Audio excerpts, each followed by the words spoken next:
শ্রীযুক্ত সুরেন্দ্রের বাগানে মহোৎসব, প্রথম পরিচ্ছেদ।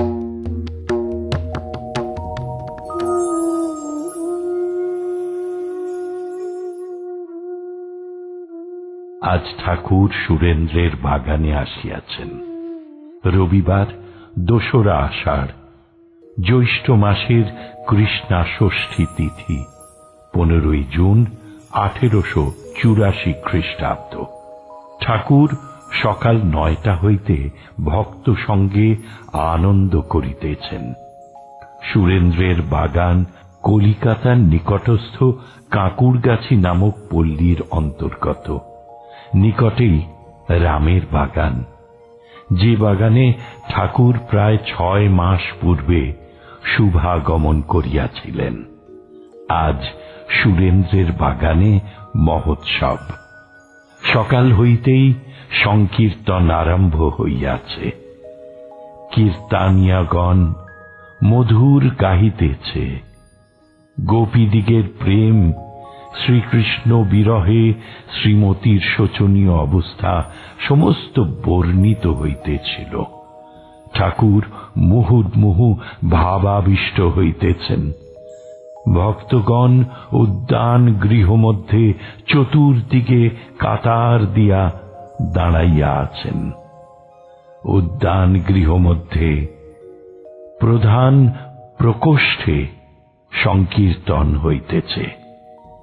ঘরের মেঝেতে সাদা চাদর পাতা ও মাঝে মাঝে তাকিয়া রহিয়াছে। এই প্রকোষ্ঠের পূর্বে ও পশ্চিমে একটি করিয়া কামরা এবং উত্তরে ও দক্ষিণে বারান্দা আছে। উদ্যান গৃহের সম্মুখে অর্থাৎ দক্ষিণ দিকে একটি বাঁধা ঘাট বিশিষ্ট সুন্দর পুষ্করিণী। গৃহ ও পুষ্করিণী ঘাটের মধ্যবর্তী পূর্ব পশ্চিমে উদ্যান পথ। পথের দুই ধারে পুষ্পবৃক্ষ ও ক্রোটনাদি গাছ। উদ্যান গৃহের পূর্বধার হইতে উত্তরে ফটক পর্যন্ত আরেকটি রাস্তা গিয়াছে, লাল সুরকির রাস্তা। তাহারও দুই পার্শ্বে নানাবিধ পুষ্পবৃক্ষ ও ক্রোটনাদি গাছ। ফটকের নিকট ও রাস্তার পূর্ব ধারে আরেকটি বাঁধা ঘাট পুষ্করিণী। পল্লীবাসী সাধারণ লোকে এখানে স্নানাদি করে এবং পানীয় জল লয়। উদ্যান গৃহের পশ্চিম ধারেও উদ্যান পথ। সেই পথের দক্ষিণ পশ্চিমে রন্ধনশালা। আজ এখানে খুব ধুমধাম। ঠাকুর ও ভক্তদের সেবা হইবে।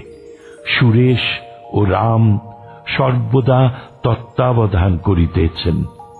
উদ্যান গৃহের বারান্দাতেও ভক্তদের সমাবেশ হইয়াছে।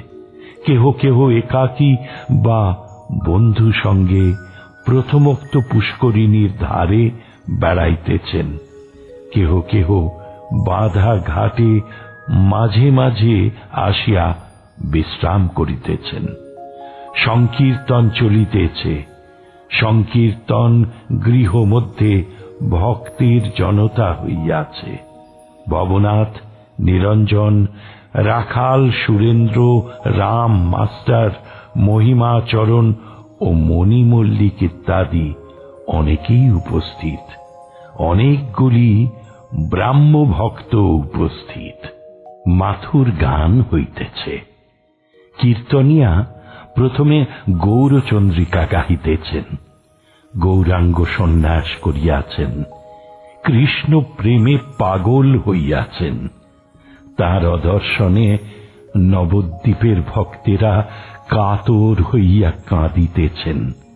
তাই কীর্তনিয়া গাহিতেছেন, গৌর একবার চলো নদিয়ায়। তৎপরে শ্রীমতীর বিরহ অবস্থা বর্ণনা করিয়া আবার গাহিতেছেন। ঠাকুর ভাবাবিষ্ট, হঠাৎ দণ্ডায়মান হইয়া অতি করুণ স্বরে আখর দিতেছেন, সখী, হয় প্রাণবল্লভকে আমার কাছে নিয়ে আয়, নয় আমাকে সেখানে রেখে আয়। ঠাকুরের শ্রীরাধার ভাব হইয়াছে। কথাগুলি বলিতে বলিতেই নির্বাক হইলেন, দেহ স্পন্দহীন, অর্ধ নিমীলিত নেত্র, সম্পূর্ণ বাহ্য শূন্য। ঠাকুর সমাধিস্থ হইয়াছেন।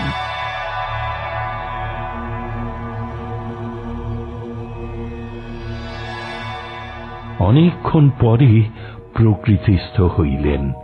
আবার সেই করুণ স্বর বলিতেছেন, সখী, তার কাছে লয়ে গিয়ে তুই আমাকে কিনে নে, আমি তোর দাসী হব। তুই তো কৃষ্ণ প্রেম শিখাইছিলি প্রাণবল্লভ। কীর্তনিয়াদিগের গান চলিতে লাগিল। শ্রীমতী বলিতেছেন, সখী, যমুনার জল আনতে আমি যাব না। কদম্বতলে প্রিয় সখাকে দেখেছিলাম, সেখানে গেলেই আমি বিহ্বল হই। ঠাকুর আবার ভাবাবিষ্ট হইতেছেন। দীর্ঘ নিঃশ্বাস ফেলিয়া কাতর হইয়া বলিতেছেন, আহ আহ। কীর্তন চলিতেছে, শ্রীমতী রুক্তি।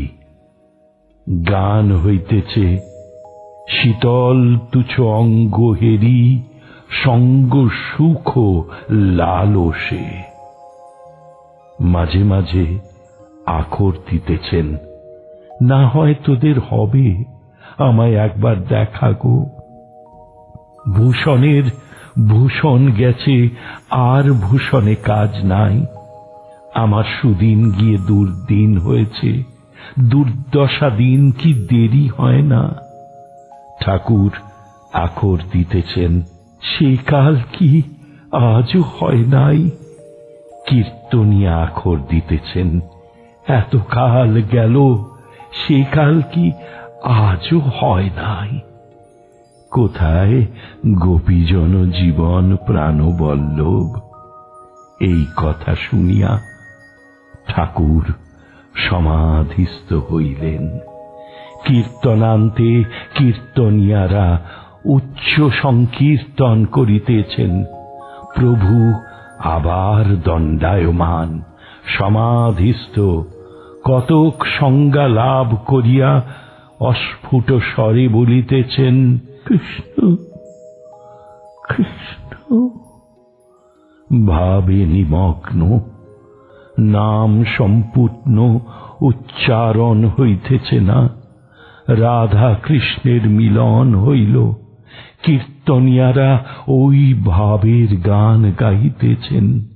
ঠাকুর আখর দিতেছেন, ধ্বনি দাঁড়ালো রে, অঙ্গ হেলাইয়ে ধ্বনি দাঁড়ালো রে, শ্যামের বামে ধ্বনি দাঁড়ালো রে, তমাল বেড়ি বেড়ি ধ্বনি দাঁড়ালো রে।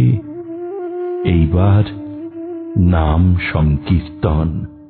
তাহারা খোল করতাল সঙ্গে গাহিতে লাগিল, রাধে গোবিন্দ জয়। ভক্তেরা সকলেই উন্মত্ত। ঠাকুর নৃত্য করিতেছেন, ভক্তেরাও তাহাকে বেড়িয়া আনন্দে নাচিতেছেন। মুখে রাধে গোবিন্দ জয়, রাধে গোবিন্দ জয়।